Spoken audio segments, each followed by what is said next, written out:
Cauldrons, vessels, and beehives, a cosmic turning point. Something extremely rare is happening in the cosmos right now. On Wednesday, the 29th of July, the full moon is aligning within a rare planetary configuration known by astrologers as Barbault's basket or Barbault's cauldron.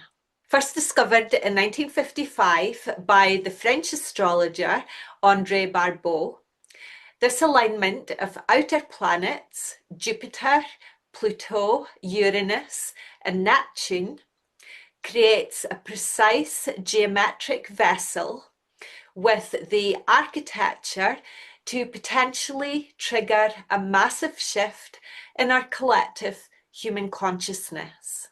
And this particular full moon could be the key that unlocks it. And here is where it gets pretty mind-blowing. The full moon and the Earth are aligning with Pluto, who represents deep transformation and rebirth, and the asteroid Juno, who represents what we most desire in relationships, in Human Design Gate 41. In the genetic code, Gate 41 corresponds with the start codon, which is a literal biological trigger which initiates a new strand of DNA sequencing. In the I Ching, Gate 41 is the hexagram decrease.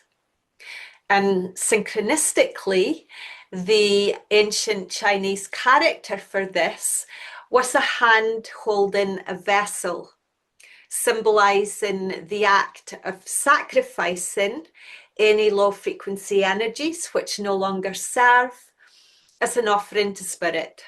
To create anything new, we must first empty the vessel.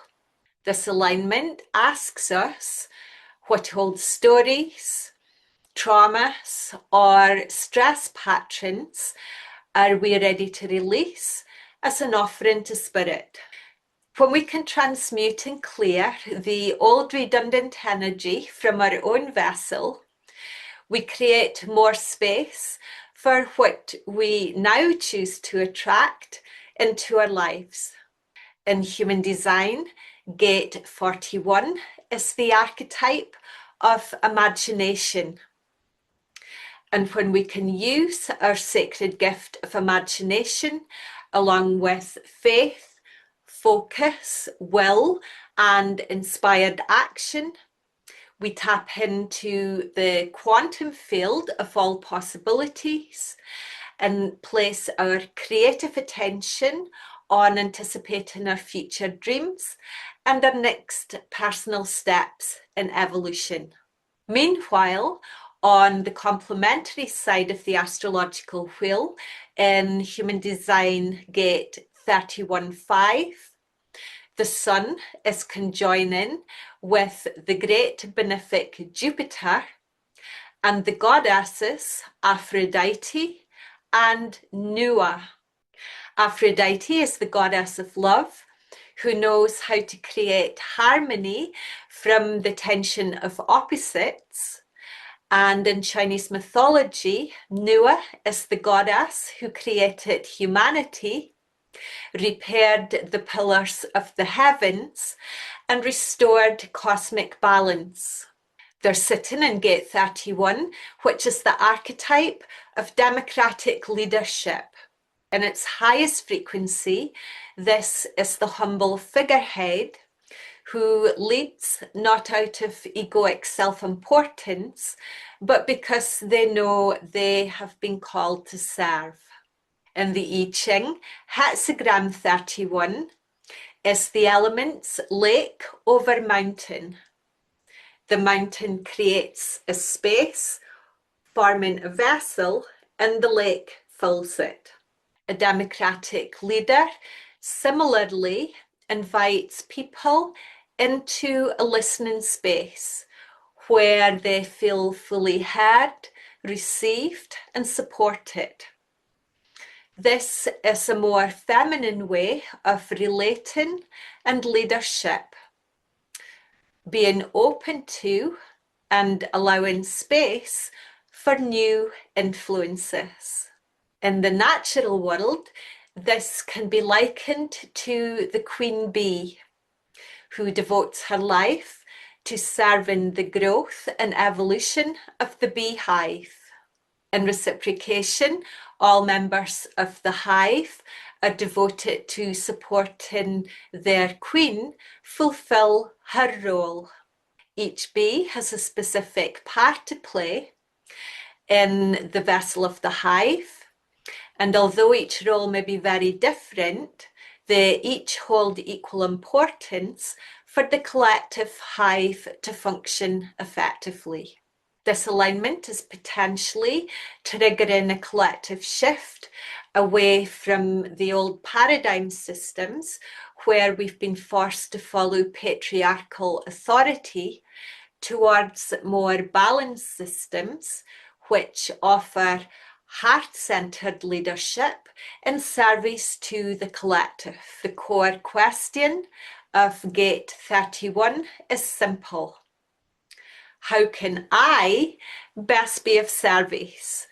And when we ask this question from our heart, our voice opens to inner divine influence. So Barbault's vessel is offering us a huge astrological opportunity to use our sacred gift of imagination to co-create our personal and collective future.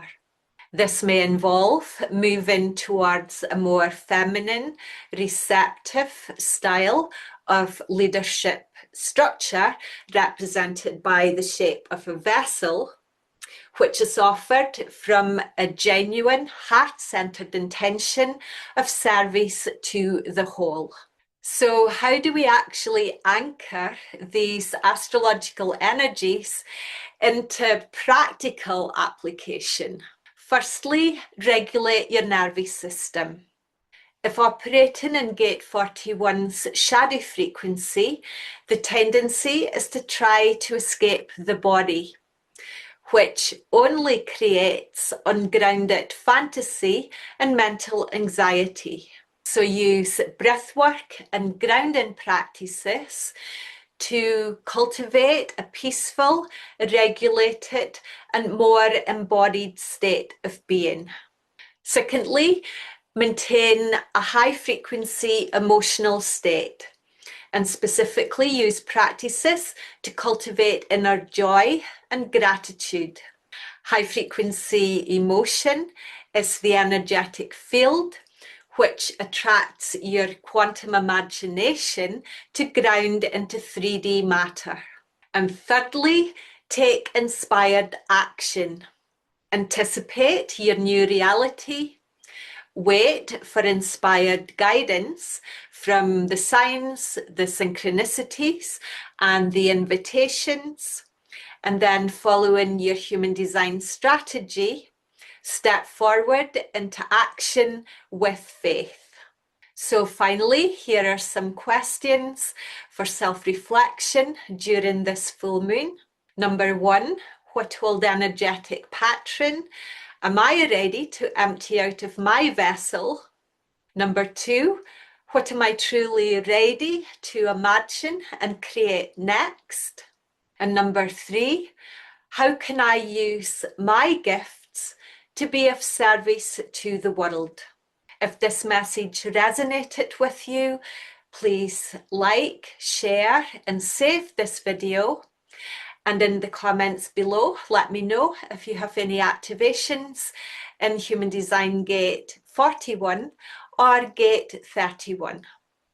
And if you're interested in diving deeper into your own human design to discover the prominent archetypes that your soul chose to experience in your life curriculum, I would be delighted to be your guide.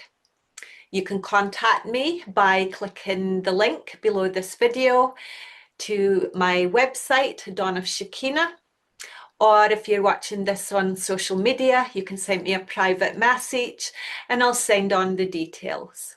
I invite you to clear some space in your own cauldron, step into your leadership power, and let's imagine, co-create, and anticipate our new paradigm together.